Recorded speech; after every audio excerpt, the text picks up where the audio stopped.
Next Jagananna అన్న నమస్తే అన్న. జగనన్న నమస్తే అన్న. నేను వైజాగ్ నా పేరు సామ్రాజ్యం అన్న. నేను వైజాగ్ ఎయిర్పోర్ట్ లో ఫ్యూజన్ ఫుడ్ సంబంధించి కోడికత్తి సీను చేసిన దానికి సంబంధించి ఎయిర్ క్యాటరింగ్ లో చీఫ్ సెక్యూరిటీ ఆఫీసర్ గా చేస్తున్నానన్న. నేను అప్పట్లో నేను వాళ్ళు తెలియదు టీడీపీ వాళ్ళని చెప్పి తెలియక నేను రిక్రూట్మెంట్ చేస్తే వెళ్ళున్నానన్న. నేను జరిగింది ఏంటంటే ఎప్పుడైతే నేను జగనన్న అభిమానం తెలిసిందో అప్పటి నుంచి వాళ్ళు నన్ను సస్పెక్ట్ చేస్తూ మీరు నన్ను ఏదో ఇన్స్పైర్ చేసి పెట్టారని నన్ను ఫస్ట్ నుంచి హెరాస్మెంట్ చేసుకుంటూ వచ్చారన్న. అక్కడికి టీడీపీకి సంబంధించిన నాయకులు కానీ ఆ సిఎస్ వేణుగోపాల్ కానీ చంద్రబాబు నాయుడు కానీ లోకేష్ కానీ బాలకృష్ణ కానీ ప్రతి ఒక్కరు హర్షవర్ధన్ అందరూ అక్కడ కూటమిలాగా ఉండేవాళ్ళు అన్న. అక్కడ ఉన్నప్పుడు అక్కడ జరుగుతుందంతా నేను చూస్తా ఉన్నానన్న. యాజ్ ఏ సిఎస్ గా బీసీఎస్ రూల్ ప్రకారం ప్రతిదీ జరగాలని నేను ఉంటే ప్రతిదాన్ని అవాయిడ్ చేసి నన్ను సస్పెక్ట్ చేసి పక్కన పెట్టేశారన్న. పెట్టేసి ఏదో ఒక రకంగా నన్ను హెరాస్మెంట్ చేస్తూ నేను దొంగతనం చేశానని నా మీద దొంగతనం కేసు కట్టి ఎయిర్పోర్ట్ డైరెక్టర్కి నా మీద దొంగ కేసు పెట్టించారన్న. పెట్టించిన తర్వాత వేణుగోపాల్ అయితే నిన్ను ఎక్కడా ఉండనేను అని చెప్పి నాకు సవాల్ చేసి నా మీద వార్నింగ్ ఇచ్చున్నాడన్న. ఆ తర్వాత నేను ఈ హెరాస్మెంట్ భరించలేకపోతున్నానని చెప్పి రిజైన్ చేసి బయటకు వచ్చేసి వేరే ఎయిర్లైన్స్ నేను ఇనాగ్రేట్ చేసి నేను ఆఫీస్ ఓపెన్ చేశానన్న. సేమ్ వైజాగ్ ఎయిర్పోర్ట్లోనే. మీ మీద దాడి జరిగిన తర్వాత మేము ఉంటున్న అపార్ట్మెంట్ దగ్గరికి వచ్చి మేము ఉన్నామని ఎంక్వైరీ చేసి మా అపార్ట్మెంట్ చుట్టూ నెల రోజులు తిరిగారన్న. ఈ దాడి నేను చేపించాను, మీరు నన్ను అక్కడ పెట్టి మీ మీద నేను చేపించానని నాతో చెప్పించడానికి నన్ను చాలా రకాలుగా హెరాస్మెంట్ చేసి మా ఫ్యామిలీ అంతా మమ్మల్ని హెరాస్మెంట్ చేశారన్న వాళ్ళు.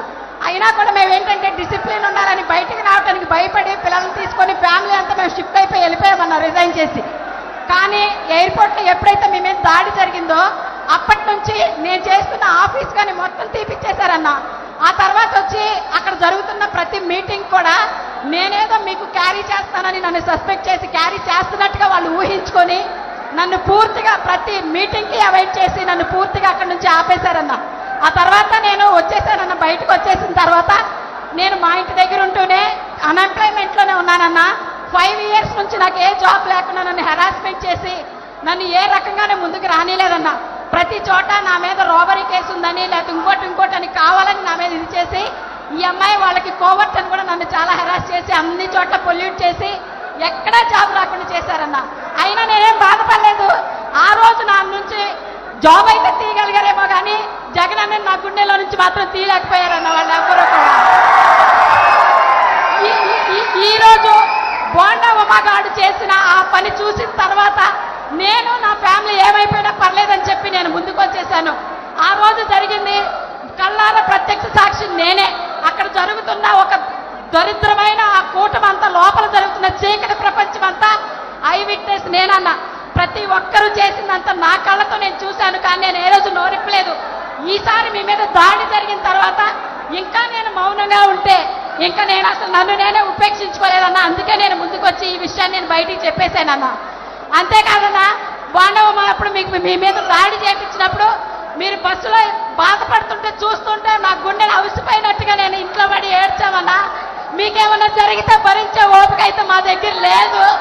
నిజంగా ఏం జరిగినా మీరెప్పుడు బాగుండాలి.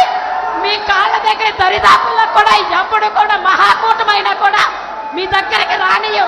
అందరి తరిమి కొడతామని చెప్తామని తెలియజేస్తానా. మీరు బాగుండాలి. ఎప్పుడు మీతో కలిసి ఈ యుద్ధంలో ధైర్యంగా పోరాటానికి మేమంతా సిద్ధం అని చెప్పి మీకు తెలియజేస్తానన్నా. నేను మీ చెల్లినన్నా, మీరంటే నా పంచ ప్రాణాలన్నా. మీ అందరికీ మీరెప్పుడు బాగుండాలని దేవుడు కోరుకుంటానన్నా. ఈ యుద్ధంలో మీతో కలిసి మేమందరం కలిసి సిద్ధమన్నా. ఎంత అబ్యూస్ చేసినా మమ్మల్ని ఎంత బాధ పెట్టినా మాటలు చెప్పలేనంత విధంగా సోషల్ మీడియాలో మా గురించి పోస్టులు పెడుతున్నా కూడా మేము పట్టించుకోలే. మాకు కావాల్సింది మీరు. మీ గురించి మేము ఎప్పుడు అలాగే భరించాలనుకున్నాం. మేము పట్టించుకోలేదన్నా. మీరు బాగుంటారు. మళ్ళీ మీరే సీఎం అన్నా. జై జగనన్న, జై జగనన్న, జై